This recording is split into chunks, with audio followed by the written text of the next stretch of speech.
தற்போது நம்ம கேரளாக்குள்ளே பயணம் செஞ்சிட்ருக்கோம். தமிழ்நாடு உடுமலைப்பேட்டை வழியாக மூணாறு சாலையில் பயணம் செஞ்சிட்ருக்கோம். கேரளாக்குள்ளே வந்துட்டோம்.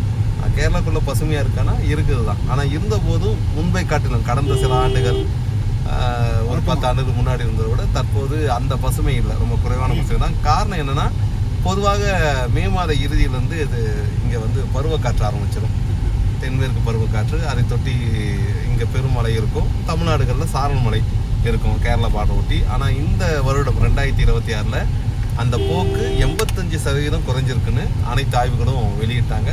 ஒன்றிய அரசு ஒத்துக்கிட்டாங்க, ஆமாம் இந்த வருடம் மழை ரொம்ப குறைவாக இருக்குது, அதனால் நாம் கடும் பஞ்சத்தை நோக்கி தள்ளப்படுவோம், நீர் பற்றாக்குறை, குடிநீருக்கான தேவை அதிகமாகும், பற்றாக்குறை ஏற்படும், அதனால் மக்கள் கவனமாக செயல்படணுன்ட்டு ஒரு அறிக்கை வெளியிட்டிருக்காங்க. இந்த தாக்கம் ஏன் ஏற்படுதுன்னா, இது உலகளாவிய தாக்கம் தான். உலக அளவில் எல் நினோங்கிற இந்த வெப்பமயமாதல், அதை விட்டு ஒரு வெப்பச்சலன சூழல் உருவாகுது.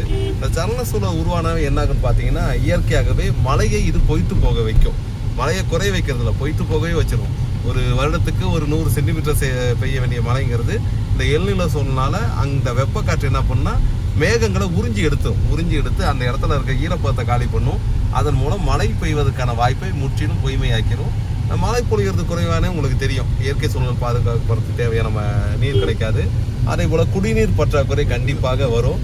ஏன்னா உங்களுக்கு இயற்கையை நோக்கிய பயணத்தில் பார்த்தீங்கன்னா முக்கியமாக இந்த பசுமைங்கிறது எதை உணர்த்துனா, நிலத்தடி நீர் இங்கே அதிகமாக இருக்குது, அது தேக்கி வைக்கப்பட்டால் தான் இது வந்து சாத்தியப்படுத்தும். ஆனால் எல்நினோவால் நிலத்தடி நீர் மட்டும் குறையும், மழை பெய்யாதனால நீர் வறட்சி வந்துடும். அதன் காரணமாக இது இங்கே மட்டும் இல்லை, விவசாயிகளுக்கும், விவசாயம் செய்யக்கூடிய நமது உணவுப் பொருட்கள் அத்தனைக்கும் நீர் தட்டுப்பாடு உருவாகும். அதனால் விளைச்சல் மிக மோசமாக பாதிக்கப்படும். விளைச்சல் பாதிப்பு ஏற்படுறதுனால பொருட்களின் விலை கணிசமாக உயர்ந்து போகும். பொருட்களின் விலை, உணவுப் பொருட்கள் விலை உயரும். ஆனால் அதை வாங்கிறதுக்கான கூலிகளை மக்கள் பெறுவது ரொம்ப கடினமாக இருக்கும். அதுதான் இந்த எல்நினோட தாக்கங்கள். வெறும் மழை மட்டும் இல்லை, மழை சார்ந்து குடிநீர் பிரச்சனை, குடிநீர் பிரச்சனையோடு சேர்ந்து விவசாயிகள் பிரச்சனை, விவசாய பிரச்சனைகளோடு சேர்ந்து உணவுப் பொருட்களுடைய பற்றாக்குறை, விளைச்சல் பொய்த்து போயிருக்கும். அதன் காரணமாக விலைவாசி ஏற்றம் ஒரு பக்கம் இருக்கிற இடத்துல வேலை வாய்ப்பு மிக மிக கம்மியாகும். ஏன்னா உங்களுக்கு பசுமை இருந்து விவசாயம் பண்ணால் அதில் ஒரு விவசாய தொழிலாளர்களுக்கு மிகப்பெரிய வாய்ப்பு கிடைக்கும். ஏன்னா இன்றைக்கும் இந்தியாவில் இருக்கிற தொழிலுங்கிறது 70% விவசாயம் சார்ந்தான் செயல்படுது.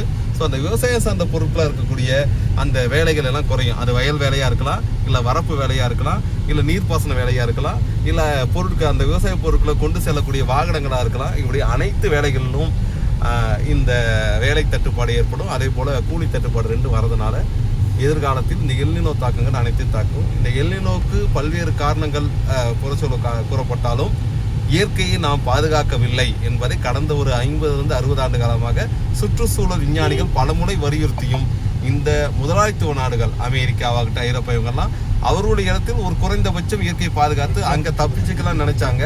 ஆனால் அப்படி சாத்தியப்படல. அமெரிக்காவில் மட்டும் காடை வளர்த்துட்டு மற்ற இடம்லாம் வெயிலாக இருக்கும், இல்லை ஐரோப்பாவில் இயற்கை நம்ம பாதுகாத்தா போதுன்னு அவங்க நினைச்சது எல்லாத்தையும் இயற்கை பொய்யாக்கியிருக்கு. இதோட தான் நம்முடைய CPIML ரெட்சாருடைய கட்சி ஆவணம் தெளிவாக சொல்லுது.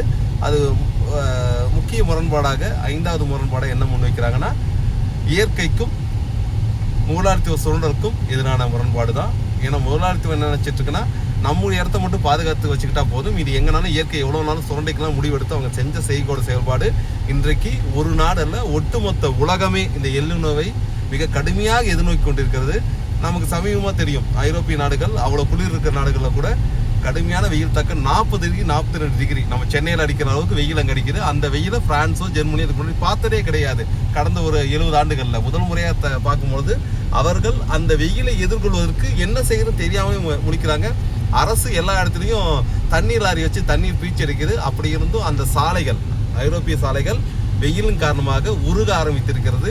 அந்த வெயிலின் தாக்கத்தால் கிட்டத்தட்ட ஒரு 3000க்கும் மேற்பட்ட மக்கள் அங்கே இறந்துருக்காங்க. இந்த மழை வெள்ளத்தில் இருக்கிற மாதிரி வெயில் இறந்துருக்காங்க. ஹீட் ஸ்ட்ரோக்குமாங்க, அது கடுமையாக பாதிக்கப்பட்டிருக்கு. இந்த எல்நினோ அமெரிக்க கண்டத்தின் ஓரத்தில், அதாவது கிட்டத்தட்ட இங்கிலாந்து பகுதியிலிருந்து தொடங்கி அப்படியே படிப்படியாக நகர்ந்து தற்போது ஐரோப்பாவை தாண்டி ஆசிய கண்டத்துக்குள் நுழைய ஆரம்பித்திருக்கிறது. இதை முன்கூட்டியே கணித்து அதே போல் நடக்கக்கூடிய அந்த பாராதூரமான செயல்கள்லாம் கண்காணிச்சு தான் ஒன்றிய அரசு ஒரு அறிக்கை வெளியிட்டு. ஆனால் அந்த அறிக்கைங்கிறது ஒரு பெயருக்கு தான். அந்த அறிக்கையை ஒட்டி ஏதாவது முன்னெச்சரிக்கை நடவடிக்கை எடுத்திருக்காங்களான்னா இது வரைக்கும் இந்தியாவில் இருக்க அரசு, அதே போல் மாநில அரசுகள் எதுவுமே இந்த எல்நினோ தாக்கத்தை எப்படி மக்கள் எதிர்கொள்வார்கள், மக்களை எப்படி இதிலிருந்து பாதுகாக்கிறது இது வரைக்கும் எந்த திட்டத்தையும் முன்வைக்கல.